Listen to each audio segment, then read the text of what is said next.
ब्रह्मा, विष्णु, महेश या फिर हिंदू धर्म की कोई भी देवी देवता हो, आपने गौर किया होगा कि सभी भगवान हमारे प्राचीन भारत के वासी रहे हैं।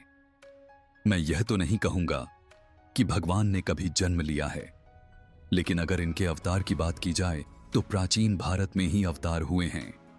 उसमें भगवान विष्णु के अवतार श्री राम का अयोध्या में जन्म हो या फिर श्री कृष्ण का मथुरा में जन्म लेना, यहां तक कि भगवान शिव के अवतार हनुमान और स्वयं परशुराम भगवान ने प्राचीन भारत की भूमि पर ही जन्म लिया था। ऐसे में आपके मन में कभी न कभी यह सवाल आया ही होगा कि आखिर हिंदू धर्म के देवी देवताओं ने भारत में जन्म क्यों लिया। मित्रों, आज के इस वीडियो में आज हम इसी सवाल का जवाब जानने की कोशिश करेंगे। नमस्कार मित्रों, एक बार फिर स्वागत है आपका हमारे आत्मज्ञान पथिक यूट्यूब चैनल पर। हमारे धर्म ग्रंथों में लिखा है, विश्व एकमकत्वम, ये पूरी दुनिया एक परिवार है। और हमारे सवाल का जवाब भी हमें इसी वाक्य में देखने को मिलता है। जिस भारत को आज हम जानते हैं, वह भारत एक समय पूरी दुनिया में फैला था। हजारों साल पहले भारत की सीमाएं चारों ओर समुद्र से जाकर मिलती थीं। इस पृथ्वी पर जहां भी कोई भूखंड था, वो भारत का हिस्सा था। उस समय इसे भारत नहीं बल्कि जम्मू द्वीप के नाम से जाना जाता था। लेकिन समय के बीतने के साथ साथ जम्मू द्वीप का यह भाग कम होता गया और उसकी सीमा भी सिमटने लगी। लेकिन आज से 1000 साल पहले तक भारत, जिसे हम अखंड भारत भी कहते हैं, एक बहुत ही बड़े भूभाग पर फैला हुआ था।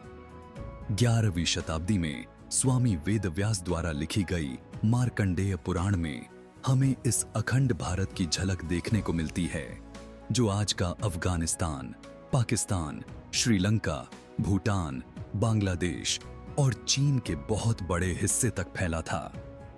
इस समय प्राचीन भारत को मेरुवर्ष के नाम से जाना जाता था। इस समय मेरुवर्ष में कई हिंदू देवी देवताओं का निवास स्थान था। मार्कंडेय पुराण की माने तो मेरुवर्ष के पश्चिम हिस्से में मौजूद हिमालय पर्वत की श्रृंखला में भगवान ब्रह्मा का निवास स्थान था, जिसे उस समय ब्रह्मपुरी के नाम से जाना जाता था। इसके अलावा इसी ब्रह्मपुरी के पास 8 और शहर थे, जिसमें अलग अलग हिंदू देवी देवता रहते थे, जिनमें से एक शहर में देवताओं के राजा इंद्र का भी वास था। चलिए जानते हैं, आखिर मेरुवर्ष को, जिसे एक समय पर आर्यावर्त भी कहा जाता था, उसे भारत नाम कैसे मिला।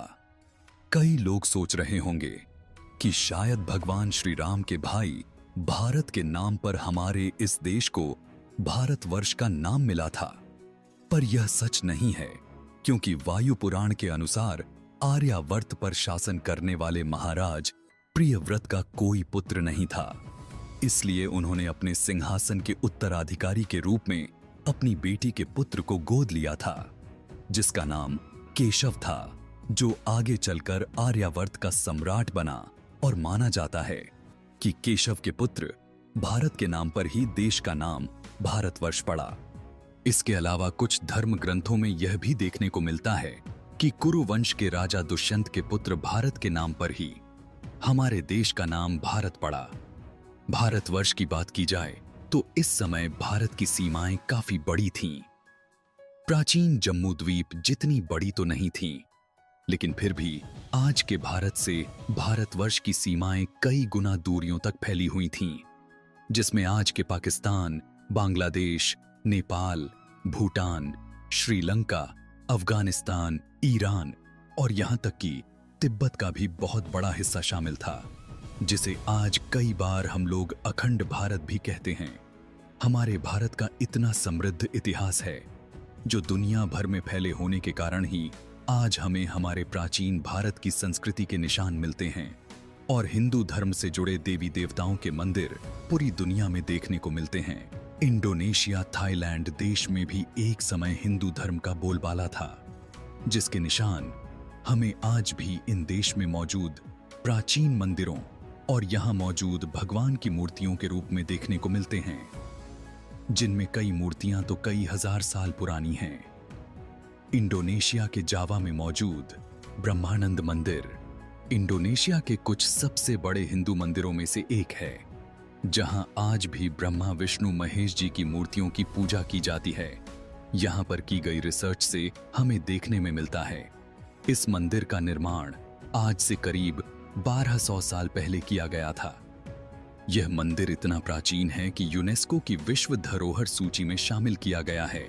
इसके अलावा भी इंडोनेशिया में तमन सरस्वती मंदिर और सिंहसरी शिव मंदिर मौजूद है, जिन्हें आज भी इंडोनेशिया की सरकार ने काफी संभाल कर रखा हुआ है, क्योंकि इंडोनेशिया के लोग इन हिंदू मंदिरों को अपने देश के इतिहास की धरोहर मानते हैं।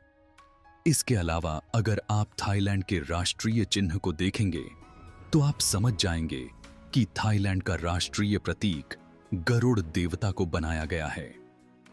कुछ समय पहले खुदाई में मेक्सिको में भी भगवान गणेश और महालक्ष्मी जी की प्राचीन मूर्तियां मिली थीं, जिससे पता चला है कि मेक्सिको में भी एक समय हिंदू देवी देवता को बड़े पैमाने पर पूजा जाता था। तथा इसके अलावा भी मेक्सिको में ऐसे हजारों प्रमाण मिलते हैं जो ये साबित करते हैं कि प्राचीन समय में भारतवर्ष का शासन मेक्सिको तक फैला हुआ था। कुछ इतिहासकार तो यह भी कहते हैं कि मेक्सिको को यह नाम संस्कृत के शब्द मक्षिका से मिला है। इसके अलावा स्पेन में भी हजारों साल पुराना मंदिर मौजूद है, जिसमें भगवान विष्णु की मूर्ति मौजूद है। हिंदू धर्म के प्रमाण हमें रसिया तक फैले देखने को मिलते हैं, क्योंकि कुछ समय पहले रूस के बोल्का प्रांत में भी हमें भगवान विष्णु के करीब 1200 साल पुरानी कई मूर्तियां मिली थीं। इसके अलावा यहां पर कुछ इतिहासकार मानते हैं कि आज से 2000 साल पहले रूस के इस इलाके पर हिंदू धर्म का एक गहरा प्रभाव था और यहां पर बड़े पैमाने पर हिंदू देवी देवताओं की पूजा की जाती थी और यहां के लोगों का रहन सहन बिल्कुल भारतवासियों की तरह था। और उन्होंने अपनी पूजा के लिए यहां पर कई मंदिरों और भगवान की मूर्तियों का भी निर्माण किया था, जिनके निशान हमें आज यहां पर खुदाई में देखने को मिल जाते हैं।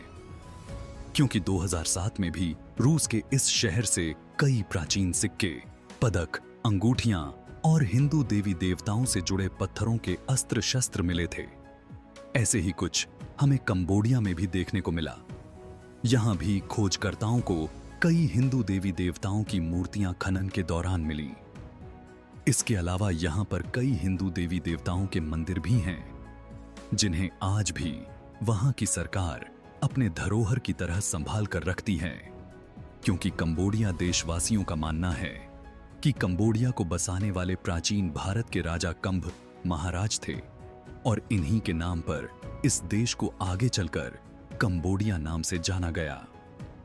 इन सभी देश में हिंदू धर्म की इतनी मजबूत प्राचीन जड़ों को देखकर हम यह कह सकते हैं कि जब हमें हमारे हिंदू देवताओं और हिंदू धर्म के द्वारा भारत का वर्णन मिलता है, उसका मतलब केवल आज के भारत के नहीं है, बल्कि उनके लिए उसे समय भारत का मतलब लगभग पूरी दुनिया हुआ करती थी।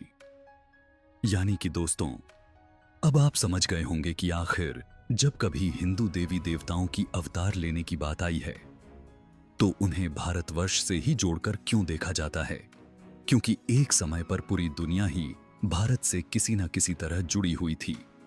इसलिए जब हिंदू देवी देवताओं के पृथ्वी पर अवतार लेने की बात आई है तो हमें हिंदू देवी देवताओं का अवतार भारतवर्ष में देखने को मिलता है। मित्रों, आज के वीडियो में बस इतना ही। वीडियो अच्छी लगी हो तो लाइक कीजिए, चैनल को सब्सक्राइब कीजिए और अपने सगे संबंधियों को इस जानकारी को शेयर कीजिए। यह जानकारी आपको कैसी लगी, हमें कमेंट करके बताएं। वीडियो को पूरा देखने के लिए आपका धन्यवाद।